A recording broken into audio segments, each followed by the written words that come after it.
तो वो बात नेचुरली भी गलत थी, क्योंकि एनएचआरसी का जो ऑर्डर था उसमें बगैर मुझसे मेरा मेरा मेरा पक्ष जाने सेक्शन 16 का जो वायलेशन था उसके वायलेशन में जो ऑर्डर पास किया गया बगैर दूसरे पार्टी का पक्ष जाने, तो ऑनरेबल जस्टिस मिस्टर मुरलीधर ने और honourable justice mister Manmohan Singh के बेंच ने आज इस बात को माना कि बगैर, चूंकि उन्होंने ये भी कहा साथ में कि एडवर्स एक ही एडवर्स पर्सन उसमें था, उस केस में वो सोमनाथ भारती और उसकी जो सो कॉल्ड सपोर्टर्स का नाम लिया गया था।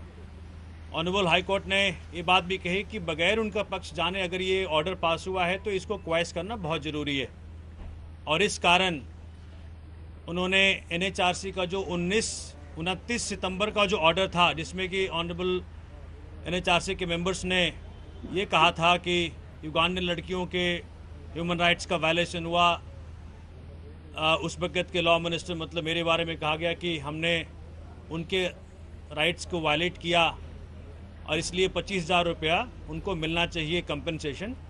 इसको आज ऑनरेबल हाई कोर्ट ने वैकेट कर दिया और कहा कि आप फुल फ्लेजेड हियरिंग करें इस केस का, अगर आपको करना है तो, और उसके बाद फिर किसी नतीजे पे पहुंचें। One second just complete. जैसा कि आशुतोष भाई ने बताया आपको कि जो 15 और 16 जनवरी की घटना थी, जिसमें कि मैंने एक अटेम्प्ट किया था ह्यूमन ट्रैफिकिंग और ड्रग ट्रैफिकिंग के जो कांड खिड़की एक्सटेंशन में चल रहे थे उसको एक्सपोज करने के लिए, उसके एवज में 18 तारीख को जब लोकल थाने के एसएचओ ने उन लड़कियों को, जो युगांडा की लड़कियां थी, उनके कंप्लेंट पे कोई एक्शन नहीं लिया, और हमारे पास अभी हम आपको सप्लाई करेंगे, हमारे पास लिखित में एक लोकल एडवोकेट का एफिडेविट पे स्टेटमेंट है कि एसएचओ ने खुद ही ड्राफ्ट किया 156(3) का एप्लीकेशन उन लड़कियों के तरफ से अपने खिलाफ ऑर्डर लेने के लिए, और वो बहुत ही ऐसा एक्सपीडिशियस और ऐसा फास्ट प्रोसेस ऑफ लॉ हमने आज तक नहीं देखा। 23 चीजें करी गई उस दिन। ऑनरेबल जो जज थे मिस चेतना सिंह, लर्नेड एमएम, उन्होंने 23 चीजें एक दिन में करी, और उसके बाद शाम तक सैटरडे को एक ऑर्डर आ गया कि इसमें एफआईआर दर्ज किया जाए। उसके साथ साथ में एनएचआरसी ने सुओ मोटो इस पे लिया था, और ये प्रोसीडिंग्स जैसा मैंने बताया हुई थी। हम इसके जरिए हम ये भी एक्सपोज करेंगे कि किस तरह से पॉलिटिकल कॉन्स्पिरेसी हुई सोमनाथ भारती के खिलाफ और आम आदमी पार्टी को मलाइन करने के लिए, ये भी एक्सपोज होगा। हम जब पूरी एविडेंस लीड करेंगे एनएचआर, बिकॉज अभी तक हमें मौका नहीं मिला था अपनी बात रखने का, जब हम एविडेंस लीड करेंगे तो मालूम पड़ेगा किस तरह से पुलिस ने अपने पावर का दुरुपयोग किया, किस तरह से कोर्ट के अंदर चीज़ें मैनिपुलेट करी गई, किस तरह से ये कौन कौन से लोग इसमें इन्वॉल्व हैं फॉर पॉलिटिकल पर्पजेस। ये अब जा करके एनएचआरसी के सामने जब फुल फ्लेजेड हियरिंग होगी तब बात आएगी।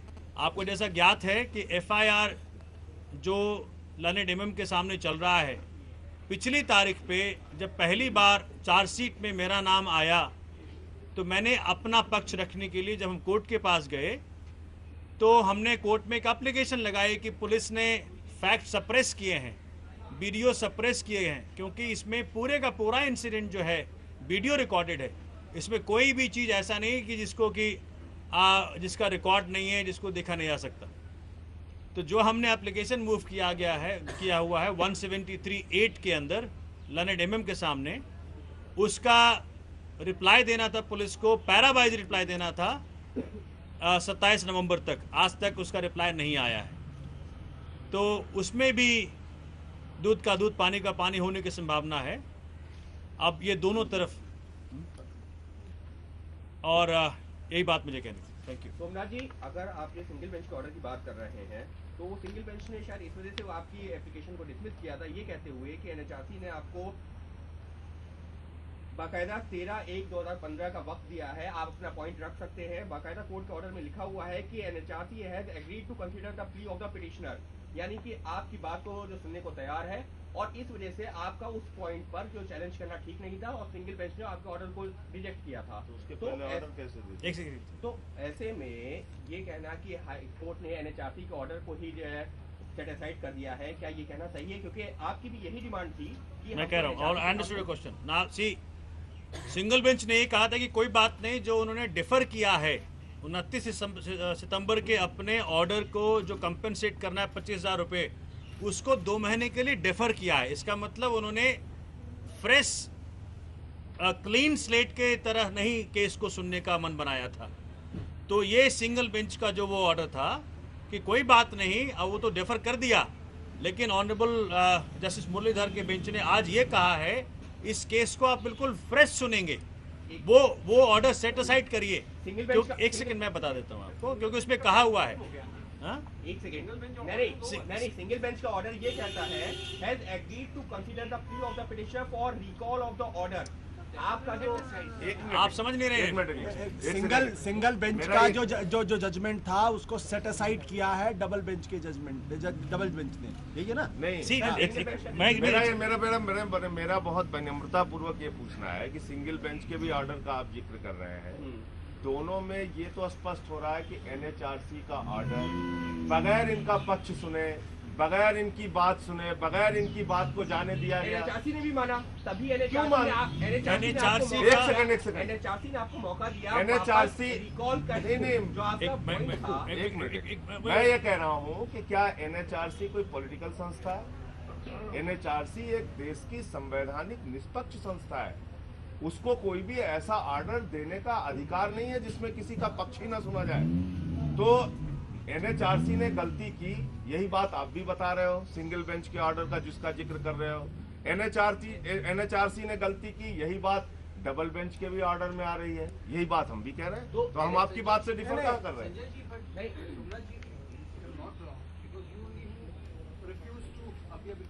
No, I was never asked to appear.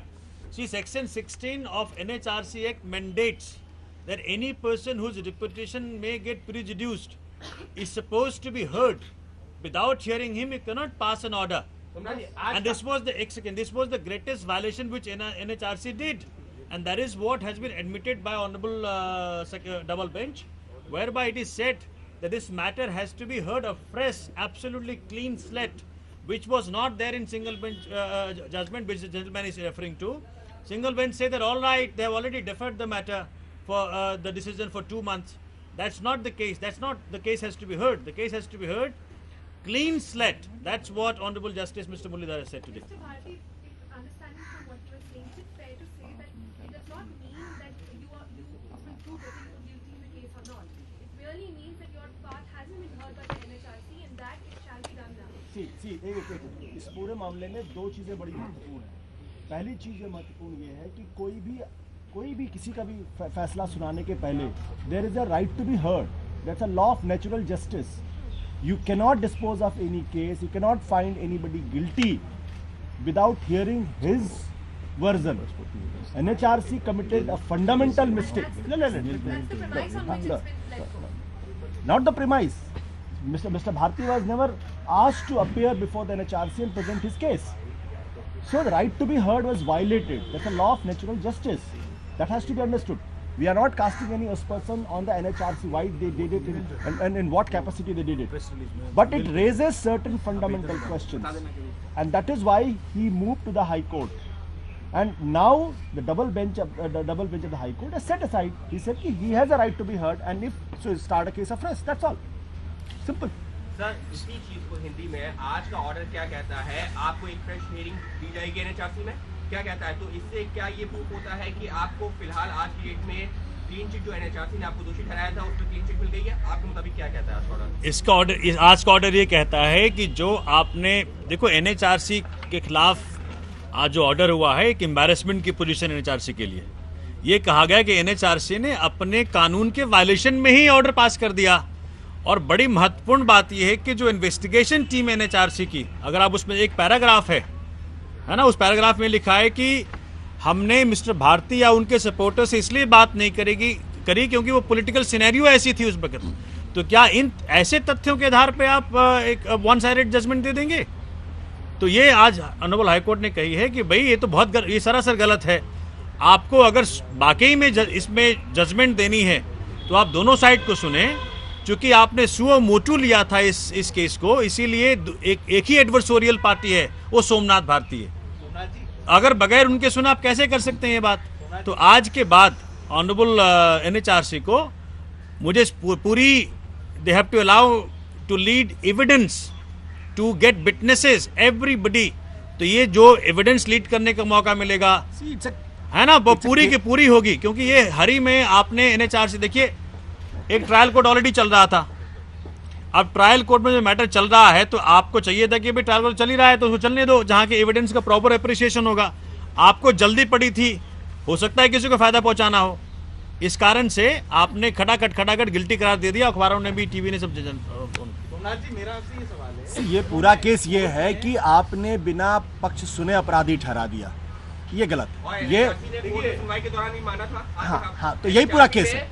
NHRC के वकील ने तो इसका मतलब आपने जो हमने वो मौका नहीं दिया है, जो आपने सेक्शन 16 का जिक्र किया था, और उस पर जो है रिकॉल करके आपको फ्रेश सुनवाई। इसका मतलब बात ये है ना। इसका मतलब ये है ये कि तो जो हम कह रहे हैं, जो आप रेसिज्म कह का रहे हैं। आरोप इनके ऊपर लगा, एक मिनट, इसका मतलब जो रेसिज्म का जो आरोप लगा उस आरोप में दम नहीं है। बिना आप पक्ष दोनों का सुन लो, उसके बाद आप जजमेंट प्रोनाउंस करो। ये भी नहीं कहा जा सकता कि Then you don't judge। अभी ये एक सेकंड, ना इस चीज को आप कह सकते हैं ना हम कह रहे हैं, बस। लेकिन हम सिर्फ इतना कह रहे हैं कि अब तक बिना सुने, बिना साक्ष्य को देखे, बिना हमारे प्रमाण जाने NHRC ने जो हमारे खिलाफ आदेश किया, और उस आदेश से जिस प्रकार से मीडिया में खबरें बनी, जिस प्रकार से धज्जियां उड़ाई गई, जिस प्रकार से यह साबित किया गया कि नहीं सारा का सारा आरोप सोमनाथ भारती ने ही किया है, अब कम से कम उस पे एक निष्पक्ष जांच होगी, निष्पक्ष तरीके से हमारी बात सुनी जाएगी, निष्पक्ष तरीके से हम अपना पक्ष रख और सकते हैं। एक पक्ष और भी इतनी है, तो बात है। हाँ, NHRC के इस फैसले से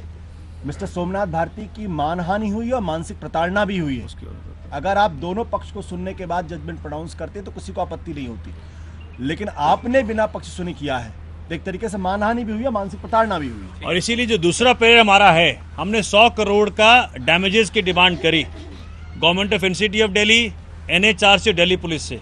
उस 100 करोड़ के डिमांड के लिए हम सुप्रीम कोर्ट जाएंगे, SAP फाइल करेंगे, और जो 100 करोड़ मिलेगा उसको हम चैरिटी में देंगे। So it would be fair to say this is no